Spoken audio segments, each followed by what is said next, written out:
నమస్కారం. బహుజనుల హక్కుల పరిరక్షణే ధ్యేయంగా అడుగులు వేస్తున్న భారత్ బహుజన ఫ్రంట్ కీలక నిర్ణయం తీసుకుంది. నేడు జరిగిన సమావేశంలో ఫ్రంట్ నూతన రాష్ట్ర కమిటీని ఏకగ్రీవంగా ఎన్నుకుంది. బహుజన సామాజిక వర్గాల్లోని మేధావులు, ఉద్యమకారులతో కూడిన ఈ భారీ కమిటీని వ్యవస్థాపక అధ్యక్షులు ఆర్కే ఓబులేష్ ప్రకటించారు.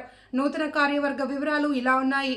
ఈ నూతన కమిటీలో అత్యంత అనుభవజ్ఞుడైన రిటైర్డ్ న్యాయమూర్తి కురబా కిష్టప్పని గౌరవ అధ్యక్షులుగా ఎన్నుకున్నారు. ఇతర బాధ్యతలు: ప్రధాన కార్యదర్శి సగర పవన్ కుమార్, కోశాధికారి దూదేకుల కాసిం, కార్యనిర్వహణ అధ్యక్షులు బిఏకేఎస్ ఆనంద్, ఉపాధ్యక్షులు రజ్కా కిరణ్ కుమార్, మేద్ర నాగరాజు, జూటూరు రామాంజనేయులు, వడ్డే మధు, పూసల హనుమంత్, ఆర్య కటిక సాయినాథ్. ఈ సందర్భంగా జరిగిన చర్చలో బహుజన ఫ్రంట్ తన భవిష్యత్ కార్యాచరణను స్పష్టం చేసింది.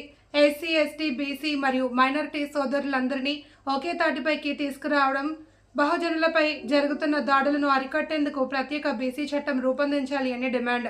బహుజనులను కేవలం ఓటు బ్యాంకుగా కాకుండా రాజ్యాధికారంలో భాగస్వామ్యం చేయడమే ముఖ్య లక్ష్యం.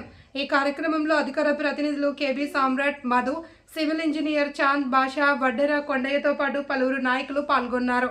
రానున్న రోజుల్లో బహుజన సమస్యలపై జిల్లా వ్యాప్తంగా పెద్ద ఎత్తున పోరాటాలు నిర్వహిస్తామని నూతన కమిటీ ప్రతిజ్ఞ చేసింది. యువతకి నాయకత్వం వహించాలా, కొంచెం పెద్దగా పోరాటం ఉంటుంది కాబట్టి దీంట్లో కురుబ సామాజిక వర్గం నుంచి నాయకత్వం వహించాలా రవీంద్ర గారు యూత్ ప్రెసిడెంట్గా